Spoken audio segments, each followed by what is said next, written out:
Warning! This video has spoilers for the Warframe quest, Second Dream, and all the quests after it. So if you haven't done Nata, the Second Dream, the War Within, the Chains of Harrow, the Sacrifice, the New War, and all the quests after it, I will highly advise for you to do those quests first, then watch this video, to avoid any spoilers that I will talk in this theory and kind of a lore video. So if you did the quests, sit down, relax, and enjoy this video I prepared. Let us begin. Hello people! Today I'm gonna talk about a Warframe character that now currently has all people's eyes on it. And the same character also had his own eyes on us since the release of this game. Today I'm gonna talk about the Stalker, talk about what we know about him right now, and I'm gonna theorize about his origins before the Jade Shadows update. I'm really excited for this update because we're finally gonna learn more about the Stalker. So before that happens, in June 18th, I want to talk about Stalker myself and theorize an origin for him. Let us proceed. So, the Stalker is a character you can encounter in Warframe when you first unlock your assassination missions. You complete an assassination mission, then you look into your mails and see a message from an unknown person. He's saying to you, your actions have consequences. Now, you're marked from the Stalker. You're marked by the Stalker. If you go to a mission and people also have that mark, he will hunt you down. You either struggle against him or you one-shot him and get one of his really cool weapons. You always try to get those hates, those wars, those despairs, those dreads. 50 blueprints of them. So, but what is the Stalker? Where is his story begin? What do we know about him? Well, from the codex entries of Stalker and from the computer in the Sanctum Anatomica that gives lore tidbits, we know that Stalker was a guardian in the old Orcan era. He was a high guardian, he was a known guardian, I guess, maybe. He was a guardian of the Orcan. Then, he says he remembers the day, watching the tenno getting a statue, the bells are ringing. But that wasn't the case. The tenno were rating. Suddenly the Orcan get massacred. I remember that day. I was there. And since then, Stalker hates us, he wants to hunt us down, he hates our guts, and he won't stop until he gets our head in his hands, basically. But that begs the question, is that all there is to Stalker? Well, we're gonna learn more about it in Jade Shadows, but like, is that all to the Stalker? Is there more? What happened exactly? What is he? What was he? What made him turn into this monstrous being that chases us down through all the galaxy? Well, that's why I'm here. Well, first, before we go into this theory and some connections and the crazy theories I made, first, I also want to bring attention to the weapons of the Stalker just to see how big this man's arsenal is real quick.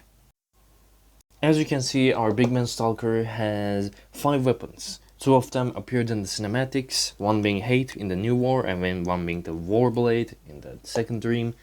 These weapons do have their codex entries, but unfortunately it couldn't help me with the theory that much because most of them says like War being the sword that was given to him by the Hunhow, it was really sharp and stuff. Despair is so sharp it can cut through air. Hate is the sight of Stalker. Dread is the decapitating arrow. The Broken War is the Warblade broken into 2 pieces at the end of the Second Dream that we got one. Don't sell that. Never sell that. Never use that to build war as well. So, he has quite an arsenal. And in the Jade Shadows, it was revealed that Jade's signature weapons are the opposite of Dread, Hate, and Despair, which is kind of interesting that there's not only one version of these weapons, there are variants. So Stalker isn't much of like a one-of-a-kind person before he became that monster. So that brings to my theory. Now, what caused this theory was, first of all, seeing Stalker hesitate in the Second Dream to kill us. And the first time we I mean, the tenno encounters him basically. You know, we open the pod. There's an operator. He goes to the warframe. He makes it alive. Then Stalker appears with a sword. He wants us to strike us down, even though Hunhow is talking up to his ear. Even though Hunhow is talking up his ear, Stalker cannot do the job, so he retreats. Now, like, that makes you think, what stopped Stalker here? Why Stalker, even though he looks like a reskin of an Excalibur with a custom helmet, has some sentience? Like, why? Like, how can he make his own decisions? I also had a theory on Stalker being a warframe because we can see him in the theory as a playable character.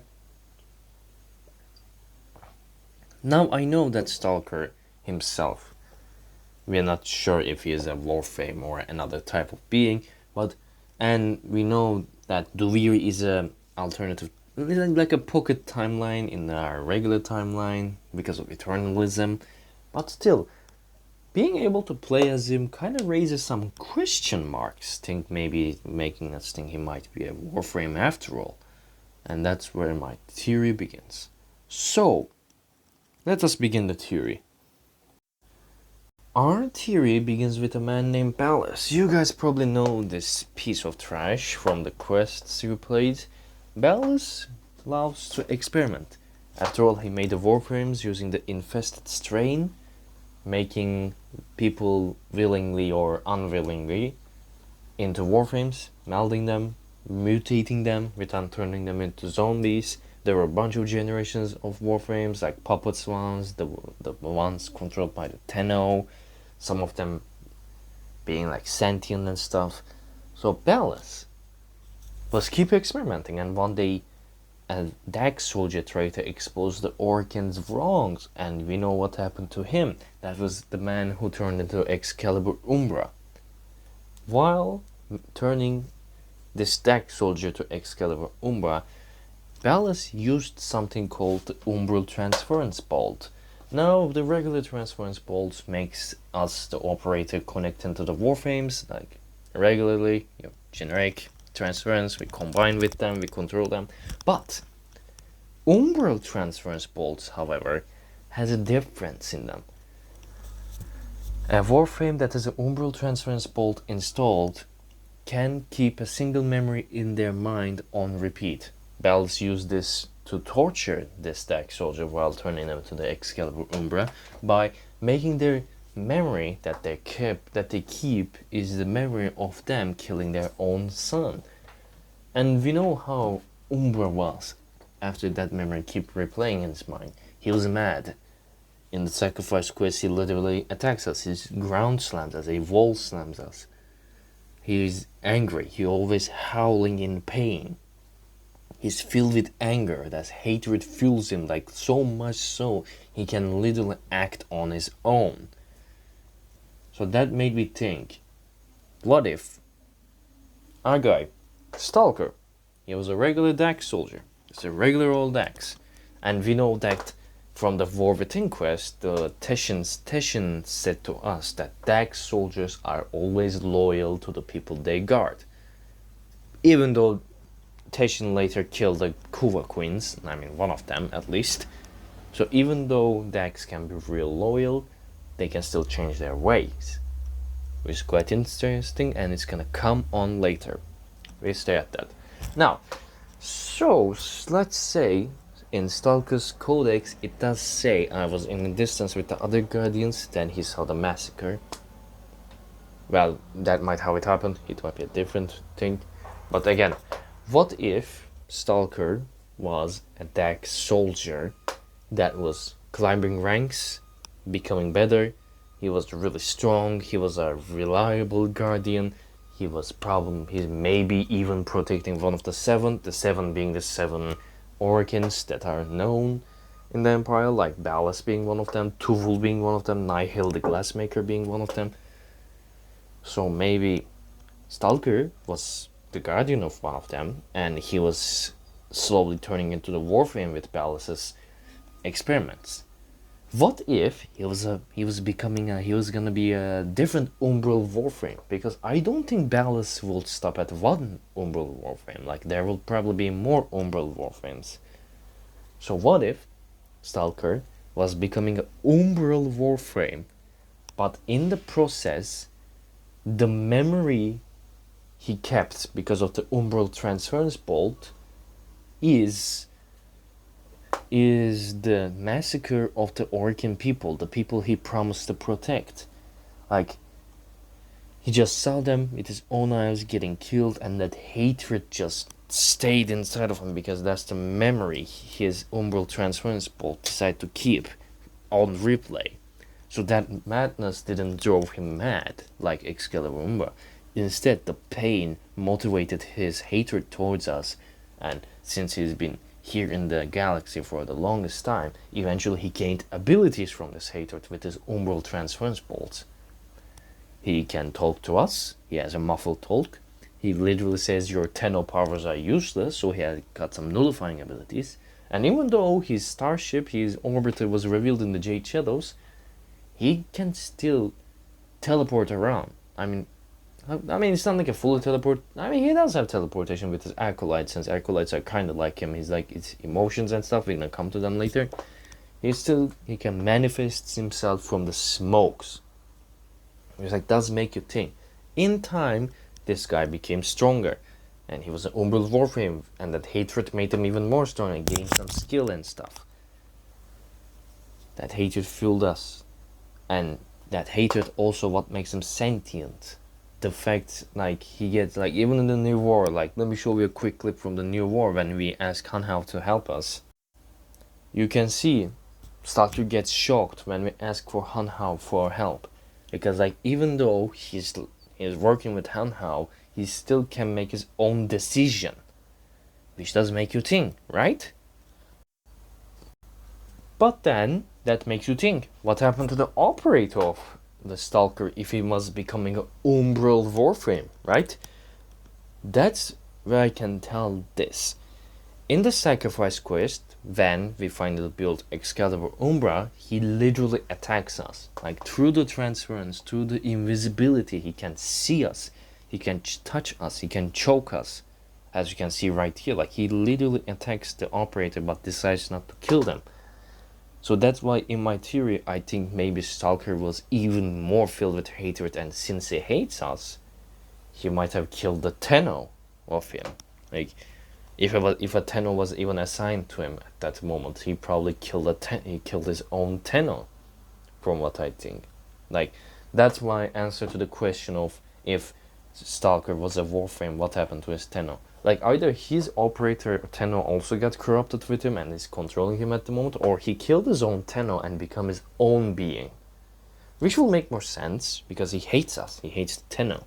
So it will make a lot of sense for him to kill his own tenno by the sheer sentience he got from the hatred. Like how Excalibur Umbra could literally ground slam us in the quest. So let us do a quick recap on my theory before we go on to the next part of Hunhow's involvement, how did Hunhow become his boss, and the Acolytes of Stalker. So, Stalker was a Dax soldier that was a high-ranking guardian.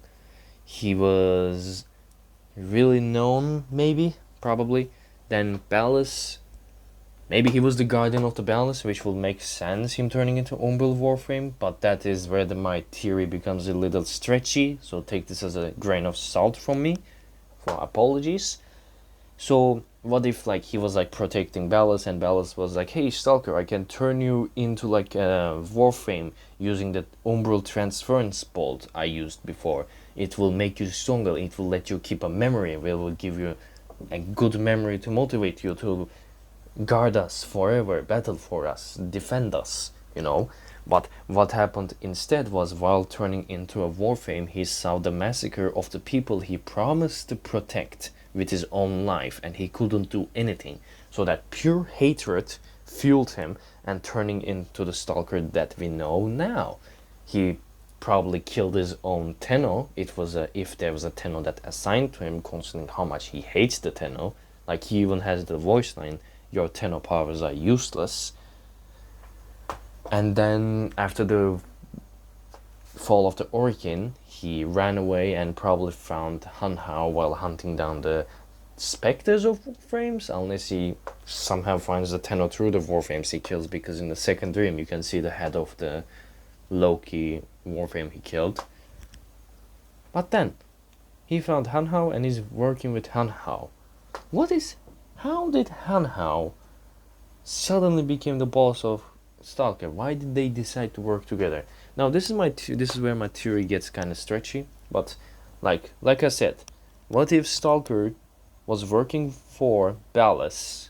Let's say like that. Like, what if he was the guardian of the Ballas? He knew about Ballas working with Hunhow, but since he was loyal to Ballas, he couldn't do anything about it. Like, he didn't want to do any reveals. He was like, okay, that's the orders, I'm gonna follow that, I guess. But then when the plan failed, he probably thought Ballas died, or maybe didn't. He probably see Ballas running away, so maybe he joined him. And when Ballas disappeared, he maybe thought he died as well, like the other Orkin people he promised to protect, causing him even more filled with hate. And then he met with Hunhow.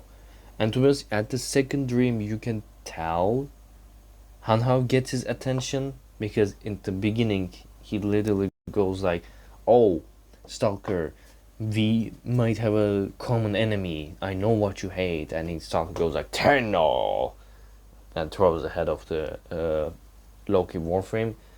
And then Hunhow gives his power armor and the war blade to the Stalker and sends him to kill the operator in Lua moon. So even and after all, he was a dark soldier, like before turning into a warframe. At least that's my theory. Like, since he was a dark soldier, he decided to become loyal to Hunhow. Dark soldiers are really loyal to their masters, and they can change masters, as you can see Teshin, as you saw in the War Within quest with Teshin killing the master of him, which was the Kuwa queens. So that's how I think Stalker is working with the Hunhow, and I can quickly show the clip I was talking about as well. As you can see in, like, when I'm talking about Hunhow, like, getting the interest of Stalker literally comes to the Hunhow's base in Neptune. He doesn't want to, like, seems like he's about to attack the Sentience, and then Hunhow starts like, who do you hunt, Shadow, to cleanse the despair in their blood? Who killed the Orkin? And Stalker goes, Tenno. So it's like, he's loyal to Hunhow because I think when Ballas disappeared and the Orkin died and he was filled with hatred, he can start talking and get his abilities. He was like, I know Ballas know a sentient, and that's Hunhow. What if I go to him? Maybe he can help me out hunting down this Tenno that I really hate. And Hunhow got his attention with like, oh, you want to cleanse the world from the Tenno. So here's your power. And this part makes me curious. And where my theory gets stretchy, because he said who. So he doesn't know Hunhow. He probably maybe, like, even if he know Hunhow, maybe he will know him as the Ballas worked with the Sentient. He didn't know who he was exactly. Like, maybe if he was working for Ballas will told Stalker like, hey, I'm working with this certain Sentient that helped us in the battle. And maybe that's what got Stalker's attention. But this is where the theory kind of gets stretchy. Or maybe Hunhow did protect another Orkin, and when he saw the people get slaughtered, he ran away from the Tenno slaughter so he doesn't get killed himself. Like he planned, like he waited to hunt down the Tenno when they were alone. Then he got a probably message from the Hunhow himself as like an anonymous message to call him like, I know what you want, Stalker, I will help you. You know what I mean? So that's what I think might have the Hunhow's involvement. Like, either Stalker was working with Ballas and he had an idea of a sentient ally, or he had no idea he was protecting another Orkin, or the Orkin people, and Hunhow sent him an anonymous message after the fall of the Orkin Empire. to get his attention with the "I will give you the power to kill the tenno." So that's my opinion of the Hunhow's, like that's my theory. That's my theory on Hunhow's involvement, besides the origin of Stalker. And then there comes the Acolytes. The Acolytes I still have really a lot of questions about, because I did make my research on the Acolytes, but I couldn't find much. If you guys know more about the Acolytes, you can inform me down in the comments. I will be happy about it, because from my research what I found about Acolytes are these guys are still the Stalker, but they are like the emotions of Stalker taking form in the steel path. Like this guy, like his emotions, like torment. I mean, I don't know if that's even an emotion. Like people, like from the information I get, it says these are like the emotions, like angst, torment, mania, paranoia, fear. Maybe I can't remember all the names, because it was like one of torment, malice, mania, angst, and there was like there was one more I can't remember. Like they, from the emotions I get, it Stalker's emotions took form, and they usually look like another different warframes with the Stalker helmet just hunting you down, each of them having their own abilities. It's just different ways of Stalker giving judgment to you, because they have their own lines as well. Back at, like, they call it like, "Oh, Tenno, if we have come to judge you, and when you kill them, this judgment is not over, we will find you again." That's all my ideas on the Acolytes. For my Stalker origins and these guys' presence, I have not much ideas. It might be another power of Stalker he gained over the time, thanks to his hatred fueled by that umbral transference bolt he has. So let's do a last recap on Stalker's origin, if I may. So Stalker, my theory on Stalker is basically he was a dark soldier that was in the process of turning into a umbral warframe, but the memory his umbral transference bolt kept is the slaughter of the Oricon people, turning him into this. And in years he gained more and more powers, which will maybe explain the Acolytes. And then after some time, Hunhow called him, gave him probably an anonymous message to give us some power up, give him a power up to hunt us down. And in the new war, Hunhow decides to change because Ballas is too much, Narmer is really bad, so blah blah blah. Stalker helps us even though he doesn't want to that much. You can see the shock in his face. And that's all I will talk about. This was my theory on the Stalker. It's just a warframe theory. It's just a simple theory. I hope you enjoyed this video. This was my first video on warframe about lore theory, some analyzing, some researching. If you guys want gameplay videos, if you want more theories, you can let me know in the comments. If you like this video, drop a like, subscribe, share it with your friends if they're also interested in some Stalker stuff and theories on his origins. And I see you guys in the next video. See you again, Space Ninjas.